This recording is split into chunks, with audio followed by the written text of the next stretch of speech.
আসসালামু আলাইকুম। আজকে আমি মোগলাই পরোটা বানাবো। মোগলাই পরোটা বানাচ্ছি নাস্তা করার জন্য, তো ওই জন্য আপনাদের সাথে একটু শেয়ার করছি।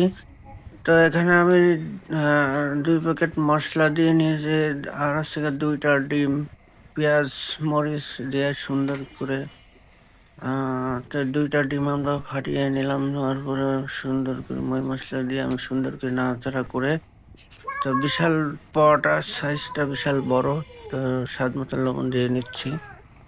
তো তারপরে এখন আমি রুটের উপরে ছেড়ে দিচ্ছি। এই যে সুন্দর করে চারপাশে দিয়ে এক ভাঁজ দিয়ে, এক পাশে ভাঁজ দিয়ে তারপর অপরটি ভাঁজ দিয়ে নিলাম, তারপরে আরেকটা ভাঁজ দিয়ে নিলাম, তারপরে আরেকটা ভাঁজ দিয়ে নিয়ে আমরা সম্পূর্ণ পরোটাটা তৈরি করে ফেললাম। তো এখন আমি ভাজি করব। তো ভাজার জন্য চুলা পিঠে নিয়ে আসলাম। তো তেলটা আমার হিট হয়ে গেছে। তো আমি মুগলাই পরোটা ছেড়ে দিলাম তেলের মধ্যে। অনেক সুন্দর ফুলছে।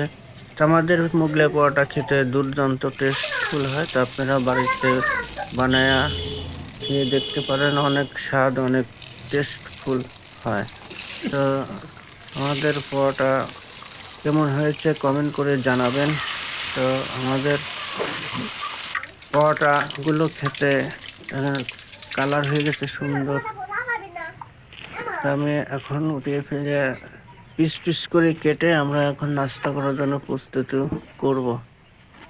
তো ভিডিওটা ভালো লাগলে লাইক, কমেন্ট, শেয়ার করে আমার চ্যানেলটাকে সাবস্ক্রাইব করে দেবেন।